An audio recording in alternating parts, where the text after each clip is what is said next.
Welcome to PwC IFRS Talks, your source for all things IFRS, technical accounting matters, business issues, current standard setting, and regulatory updates. In today's episode, we're saying Happy Christmas with some year-end reminders for our financial reporting preparers. And I am joined in the studio by not one, not two, but three of the amazing IFRS technical partners in PwC. All been in the podcast studio before. We've got Tony DeBell, Sandra Thompson, and Mary Dolson. Welcome back, everybody. I'm going to start with Tony. Tony, tell us a little bit, ready for year end, what should we be looking out for IFRS 15? The IASB has been very good with IFRS 15, and they haven't made any changes to the standard since the clarifications were issued in the first half of last year. However, I guess there has to be a but. And the but is that after nearly 4 years, revenue questions have suddenly started to appear in front of the Interpretations Committee. We discussed an issue in September in connection with revenue and real estate. We've also been talking about the intersection of the revenue standard and IS 37 in connection with onerous contracts with customers. Now, these are all things that I think preparers should continue to be aware of and keep up to date with as the discussions at the Interpretations Committee develop, because I think the Interpretations Committee's views are going to apply just beyond the narrow question that's been asked. And so it will be good for companies to be aware of the way the committee thinks the standard ought to be applied. However, all of that is obviously forward-looking, so going into 2018 when the standard is applied. I think the most immediate imperative for companies looking forward to 31st December 2017 year ends is around disclosures. I see that the ESMA issued its year-end enforcement priorities for 2017, and one of those priorities was disclosures in connection with new standards. I think that's actually a timely reminder for companies everywhere, not just companies in Europe, of the need to make disclosures in the 2017 financial statements of the impact of new standards, including IFRS 15. So it's no longer credible or tenable for management to say that the project is in progress, because by the time the 2017 financial statements are issued, they're going to be applying the standard. They're going to be recognising revenue, capturing transactions in accordance with IFRS 15. And so I think it's important that companies include comprehensive disclosures that explain the areas in which their accounting is different, perhaps some of the judgments that they've made to determine their accounting policies or to determine the actual accounting that they apply, and provide quantification of the impact of the standard. One of the specific disclosures that I think companies ought to think about is around transition. So firstly, what transition method has been adopted? Is it the full retrospective approach or the modified retrospective approach where IFRS 15 is only applied from the 1st of January 2018. The comparatives aren't restated. And also the transition expedients that companies have applied. So there are a number of expedients that are designed to facilitate moving on to the new standard. And it's important to disclose which of those have been applied. My sense is that transition and transition expedients are often left to the end of the transition process. So I think it will be good for companies to focus on those as well as the rest of the disclosures as they run up to the end of the year. Yeah, work out the debits and credits and then they think about transition. So definitely it's not good enough anymore to just say we're still assessing the process when one day later it's supposed to be effective. I think is a key takeaway there. Okay, moving on to away from the new standards and into your other areas of expertise, Tony. Any other standards where there's been a change or there's going to be a change people should be aware of for the 31st of December? A couple of things that are probably worth folks thinking about, starting with my favourite topic, which is income taxes. And everybody will be aware that the Interpretations Committee issued an interpretation, IFRS 23, earlier on this year. IFRS 23 addresses tax uncertainties. Now, that's not effective until the 1st of January 2019. However, the transition guidance says that you can only apply the standard retrospectively if you can do so without the use of hindsight. And so if companies are thinking about wanting to apply it retrospectively, then the sooner they start making decisions, the better. I think The other thing that IFRIC 23 has thrown up is the question of interest and penalties. And so IFRIC 23 does not address interest and penalties. And the committee got a question after it was issued suggesting that the committee should issue some guidance on the accounting for interest and penalties on tax uncertainties. Now, the committee decided that the costs of developing guidance would not outweigh the benefits for something that is largely, not entirely, but largely a presentation issue. However, the agenda decision that confirmed that conclusion is very clear that there is no policy choice. So companies have to decide whether interest and penalties meet the definition of an income tax, in which case they would apply IAS 12. If they do not meet the definition of an income tax, then they would apply IAS 37. I think this means that there are, for some companies, that are going to consider which standard they fall under, decide they fall under IAS 37, and therefore interest will be a finance cost and penalties will be an operating expense. Now, obviously the impact is largely presentation. There could be measurement and recognition differences, but it's largely presentation. The important thing is that it's an agenda decision. So there's no effective date, so it's effective now. So companies are going to have to think about it ahead of 31st December and decide how they're going to classify and present their interest and penalties. Wow, so important there for year end. And I think, something we talked about before is IFRIC decisions can sometimes get missed. So it's really important that you read that decision. I presume you've got an in-brief out on pwc.com/IFRS as well. We do. We issued an in-brief probably 4 or 5 weeks ago. Great. Okay, so something to go to. Any other things we should look out for in terms of disclosure?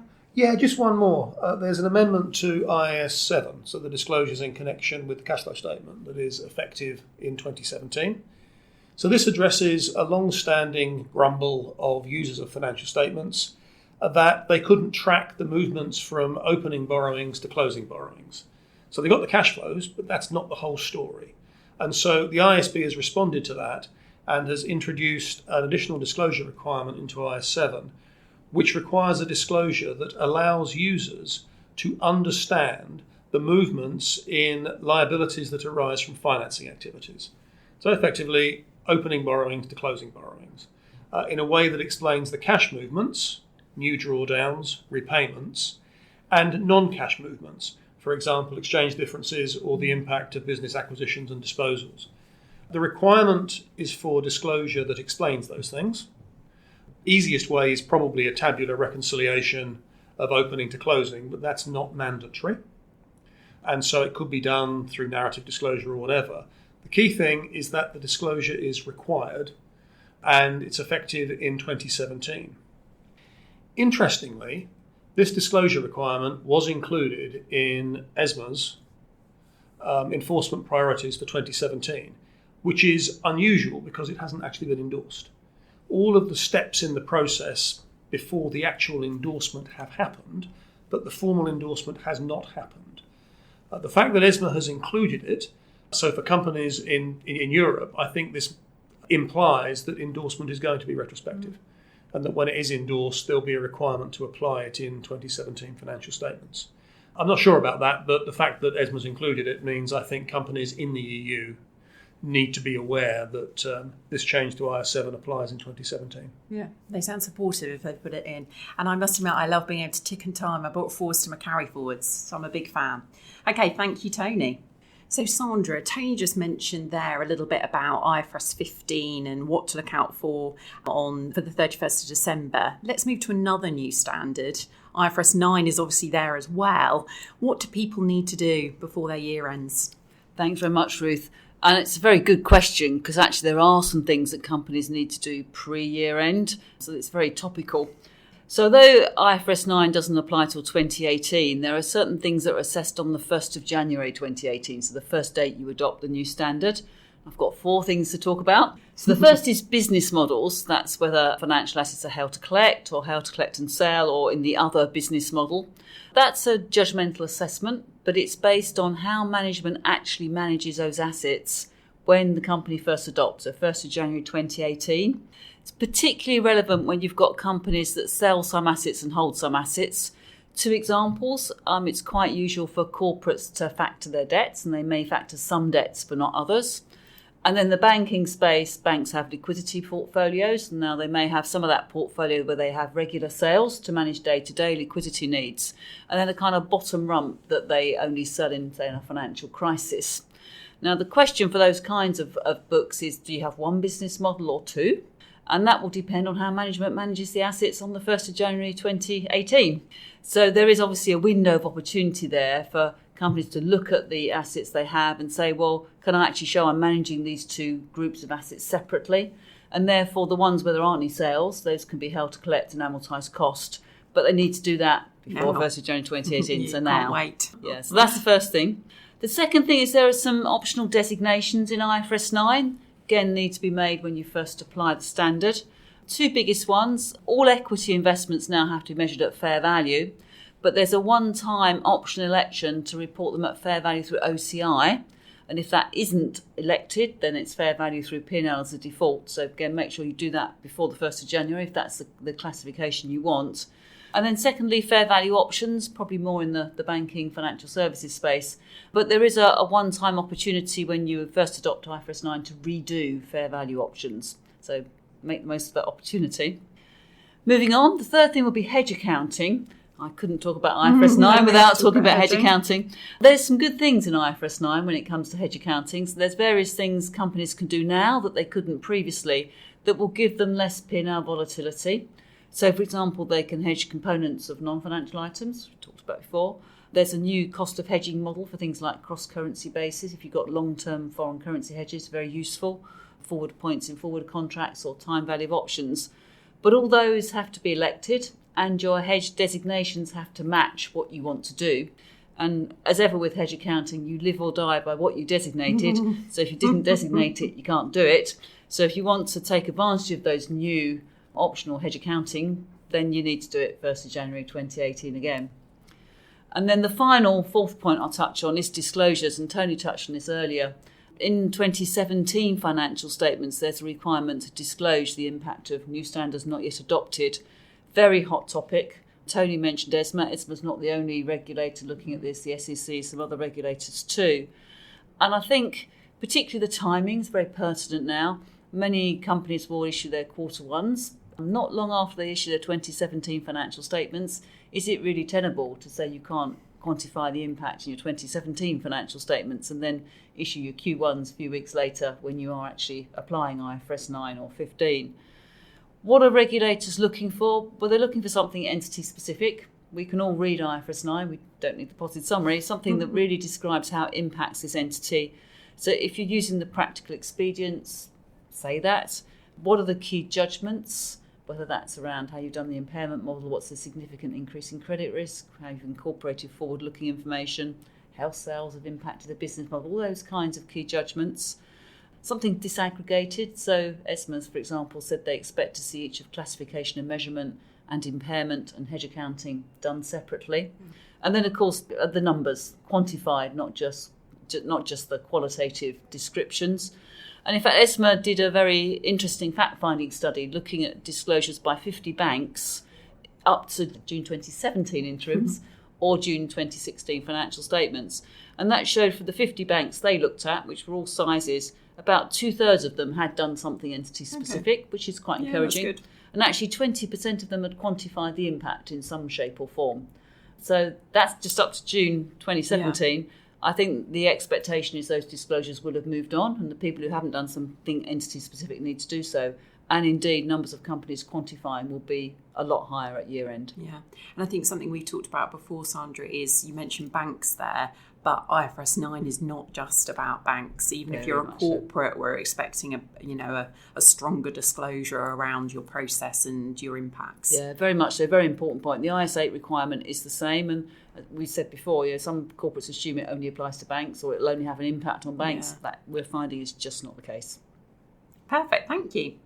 Okay, now, so on to Mary. So we've talked a little bit about newer standards, IFRS 15 and 9.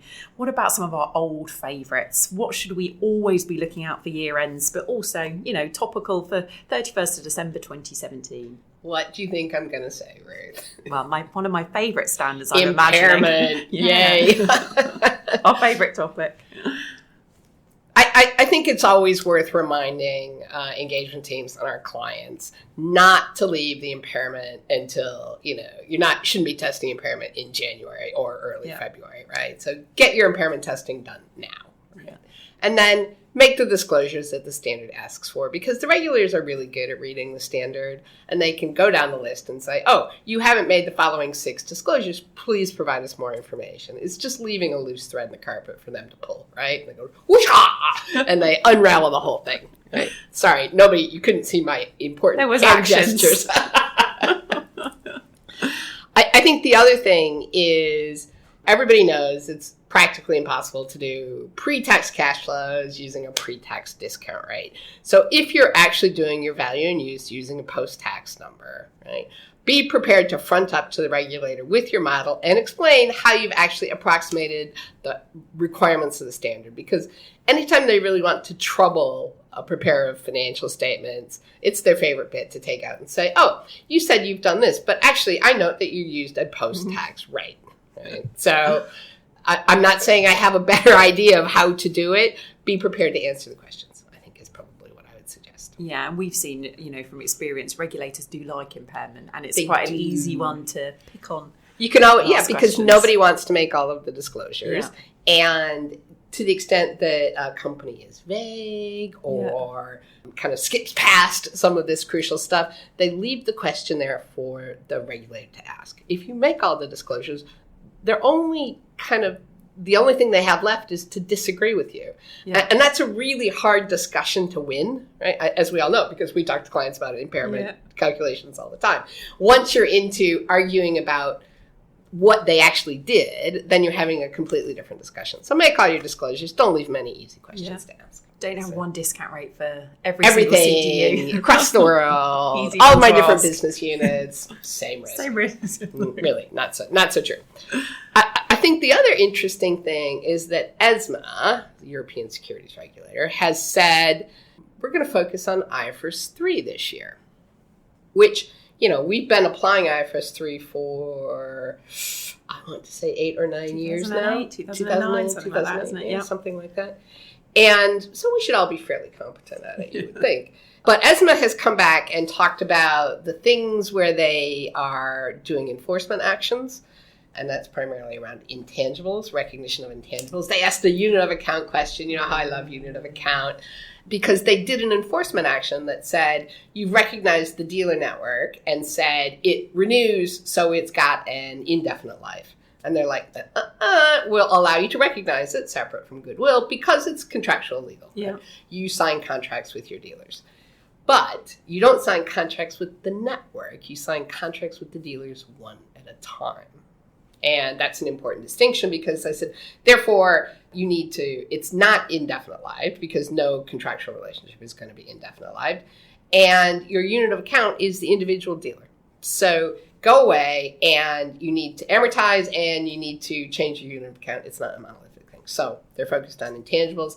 And then all the other parts of the standard that preparers hate and, it's like, oh no. So they're talking about bargain purchase gains. Mm-hmm. So if you've got negative goodwill, make the disclosures, explain how you went back around the house again and made sure that you recognized all your assets and liabilities and you didn't overvalue or undervalue anything. And explain what is the basis of the bargain purchase. If you ever have a surprising bargain purchase, you need to call somebody and ask for professional help, professional assistance, because you shouldn't have a bargain purchase that surprises you. You should understand what the economics are that got you to that outcome, and then you need to disclose those. What else did they talk about? What else does everybody love to hate? Consideration versus compensation, right? Compensation goes in the income statement. Consideration ends up in the big lumpy goodwill number on the balance sheet. So what do we want? People want it to be consideration. Sadly, it's compensation a lot more than we like to admit. So they're focusing on that. Yeah. The other thing is they have reminded people that IFRS doesn't tell you what to do for a mandatory tender offer. Okay. Because the question is it one transaction? Is it two transactions? And actually, ESMA describes it as a policy choice. I wouldn't have necessarily said it's a policy choice. I think you need to figure out what's appropriate in the circumstances you're in, but they've described that as a policy choice. So they're looking at some of the aspects of IFRS 3 where they're still doing lots of enforcement actions, where people kind of like to look the other way. Oh, no, it doesn't say that. But, it can't be that complicated. It really is that complicated. The other interesting thing is they've suggested more disclosures around fair value measurements in a business combination, because IFRS 13 doesn't include IFRS 3 purchase accounting measurements, but they've said that they want their issuers to look at 125 to 129 of IS1, which is sources of measurement uncertainty, et cetera, et cetera. She knows every paragraph reference. No, only the Just ones the I have to important use, ones. right? Only the ones I have to use. And, you know, it might be relevant information, again, where it's a source of measurement uncertainty. I don't think it's ongoing measurement uncertainty. I think it's probably, you know, estimations and measurement uncertainty in the period you do the business combination. Perfect. So this year end, I suppose if you have had a business combination during the year, it's just really make sure you fully understand what's going on in IFRS 3, and then you put a nice transparent disclosure so that you don't get a question from the regulator. Okay, thank you, Mary. That brings us to the end of our year-end reminders. So happy Christmas for all those people that are listening in December. We will be back in January to give you more from PwC IFRS Talks. Lots of information about the topics we discussed today on pwc.com/IFRS. I'm your host, Ruth Preedy. Happy accounting and happy Christmas. The preceding programme was brought to you by PricewaterhouseCoopers LLP. This content is for general information purposes and is not a substitute for consultation with professional advisors.